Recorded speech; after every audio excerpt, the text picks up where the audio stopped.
So I have a good friend that I speak with about 4 times a week, and he tells me, Antonio, I love speaking with you because I can tell you anything and you don't get worked up. You don't get super emotional or excited. You always remain calm, and this calms me down. Now, this got me thinking, with all the crazy stuff going on in the world, how do you remain calm? How do you remain steady without being oblivious to what's going on out there? But how can you be the rock for your friends and your family?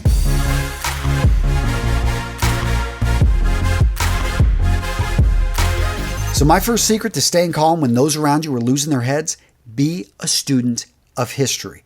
As a kid, I became a voracious reader. I think it started in 2nd grade. I did this readathon where basically for every book you read, they would pledge money to make a donation. And the average kid's reading like 10 books. I read 150. Yeah, some poor guy living next to us pledged a quarter to me. I made him pay. Point being is I developed this love of reading. Bibliographies, history books, anything to do with the past, I was reading it. I'm reading up about the Black Plague, reading up about knights, going into the medieval ages, reading about World War I, World War II, the Vietnam War. And all of a sudden, when you understand what we've gone through, what human beings have, how strong they are, and what they've been able to accomplish, how they've been able to overcome adversity again and again, what people are capable of, it gives you context to look at the current situation and say, you know what? We're going to make through it. We're going to be able to not only make it through this, we're going to continue to get better. We're going to continue to innovate. And that is key, to have context versus what people are throwing on you. Because if you don't understand your history, then you are damned to repeat it. So my second secret to staying calm when the world around you is falling apart: constantly seek out challenge. Be the guy that chooses the tougher path. A lot of people were surprised in college that I joined the United States Marine Corps. It was like, well, I thought you were going to go to med school. And really being a doctor really what I knew wasn't for me. But what I wanted was a challenge. And I felt my life was kind of going off track. So I did something that was difficult. Yes, I'm a patriot, and a lot of men in my family have always served in the military. But for me, I chose what I thought was the hardest path, and one that was going to reveal to me who I was. And it was tough. I'll tell you, I was not the best officer, but I left a much better man after 5 years than whenever I entered the Marine Corps. And that's what you want to do. You want to seek out challenge. Choose the path that's less traveled, the one that's going to be harder. Now, really quick, I want to highlight this picture right here. If you're not familiar with it, this is Washington crossing the Delaware. It took place December 25th and 26th, 1776. And if you're familiar with the American Revolutionary War, you know this was a pivotal night, a pivotal moment in our history. Why? Because Washington had to make a choice. 1,000 of his troops he had to send away to infirmary. I mean, they were just sick. They were not fit to fight. There was a Hessian force on the other side of that river down in Trenton, and he did not know the full size of them. There was also information the British were going to cross the Delaware and come up below him, and he made a risky but what turned out to be amazing, very good decision for us, because he did cross that river, and he went down there and surprised the Hessians, and he took that garrison, and it was a huge victory, very much needed for the Americans at that time.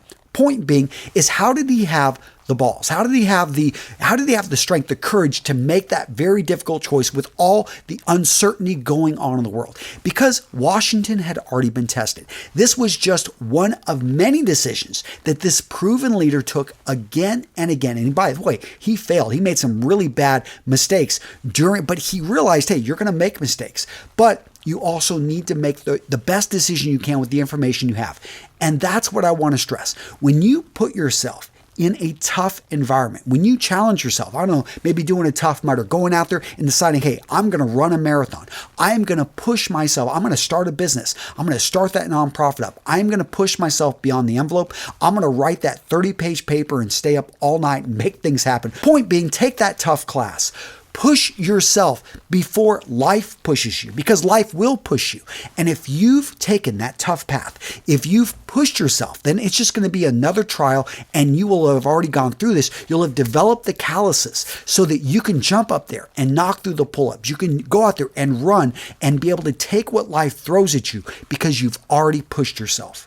And gents, as you can see, I get all excited about this stuff. And at this point, I want to share with you a really cool project I'm working on. You ready? Mission Fragrances. Check this out. Honor, courage, and commitment. Guys, there are tons of fragrances out there. I'm a huge fragrance fan, have almost 300 of them. Point being is it's pretty confusing. A lot of this stuff is focused in on sex, and I mean, I love sex, but I've got bigger things in my life that I want to accomplish, things that I wanted a fragrance brand that stood for the ideals that I stood for in the United States Marine Corps. If you've served in the Navy, you know this.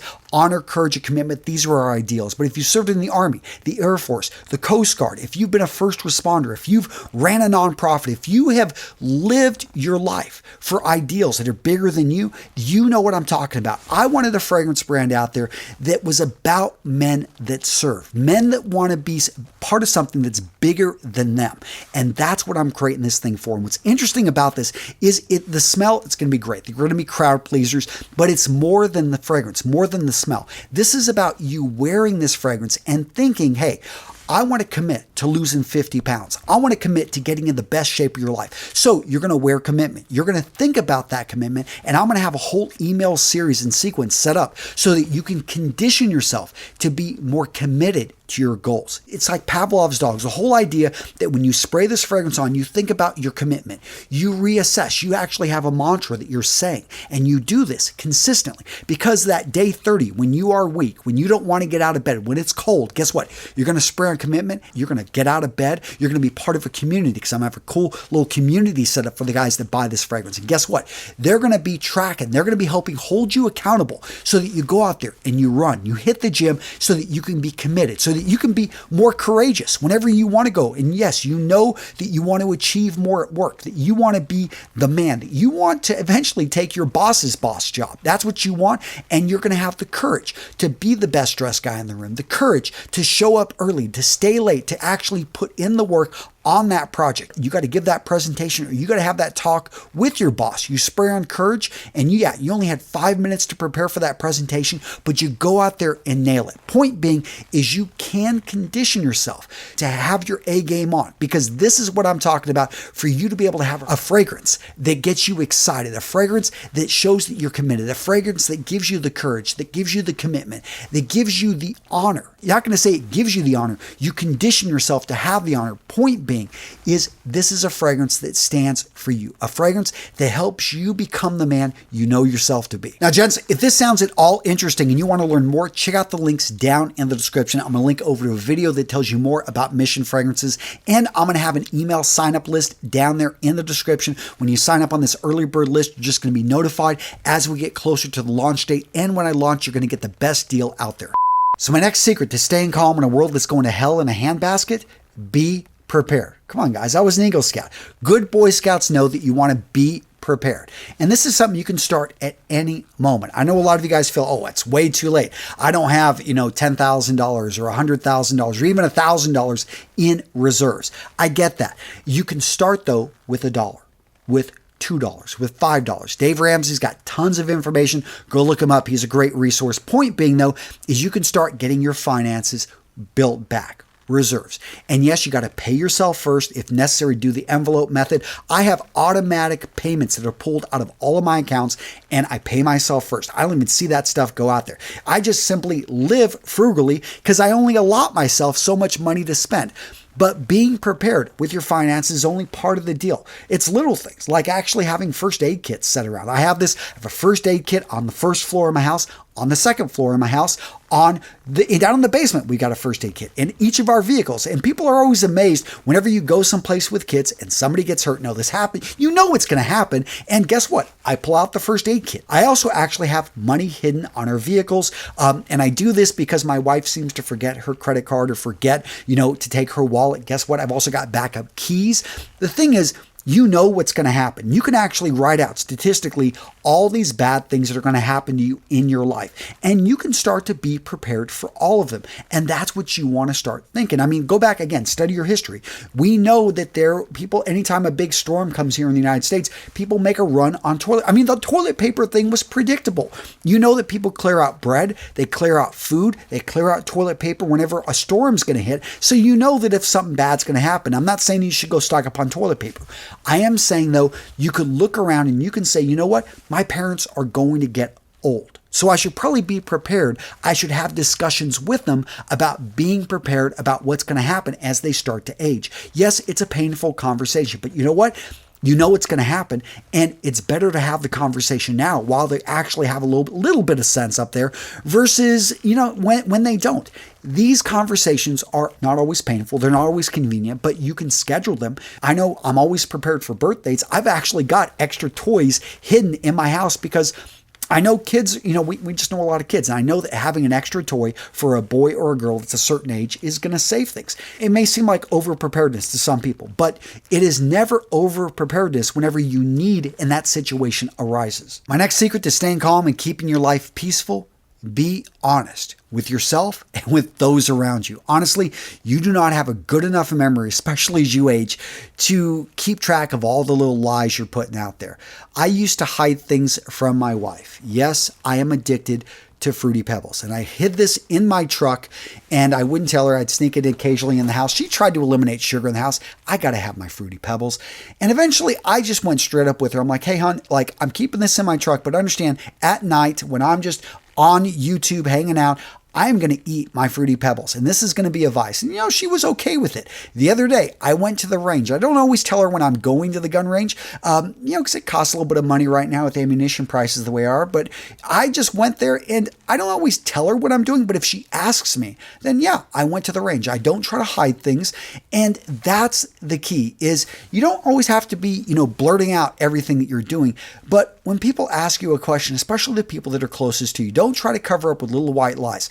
It is something that can add up and you can get caught. It can lead to, just issues and mistrust. Guys, be honest. It is really simple. And yes, occasionally you're going to look like a fool. You're going to feel kind of stupid for little things that you're doing, the bad habits you have. But hey, I'll be honest, this is me and it's who I am. The next tip to staying calm is to leverage the priority matrix. You guys have seen me talk about this before. You want to lay things out. You want to identify what is urgent and important. And that's where you want to spend your energy. And you want to be really clear that not too many things can fit into this. Now, a lot of things can probably be important and they can be non-urgent. And those are the things that you want to address next. But what this teaches you is to avoid those things that are non-important and urgent. Those are the most dangerous ones because they're screaming at you. Somebody on social media is saying that you are wrong and you want to get in there and show them that they are wrong, but you don't even know who this person is. You don't have much of a relationship with them. How about instead of that, you spend time with your wife, you spend time with your girlfriend, you spend time on yourself, just going to the gym and getting in better shape. And that takes us to taking care of yourself, exercising, going to the gym, running, going for walks, eating healthy. And yes, I know you can see that Fruity Pebbles right there, but I allow myself a little bit of leeway here. Point being is make sure to take care of your body. This is the only one that you have. And for me, I know it's getting out and running. I know there are many other things when you get, why go run, Antonio? Just go lift weights. For me, running, it's about the release. It's about the way it makes my body feel. I have a long history with running and I love going on the back trails, getting back in there with nature. But here's the thing with exercise. Try to do it at the beginning of the day.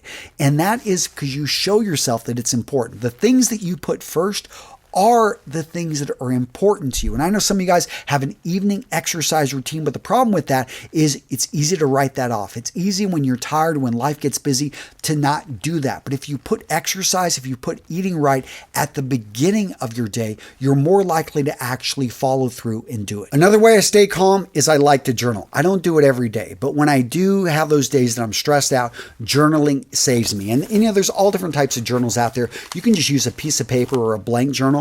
This one I like. It's by Brendan Bouchard. It's called basically the High Performance Planner. What I like about this one is it's very structured and it asks me, okay, what are today's top 3 goals? I break out every hour. They've got that laid out there. And there are questions to ask myself in the morning, questions to ask myself in the evening. Again, maybe 3 to 4 days a week right now is what I'm journaling. But it's those days that I'm kind of lost and maybe I wake up a bit late that I journal, and it really just getting the thoughts, getting those ideas out of my head is big. And onto paper, it's a process that just makes me feel better and calms me down. So what video to watch next? Go check out this video right here. I put it out a little while ago, how to be a real man. Now, real, it's an acronym. I explain what each of those stand for.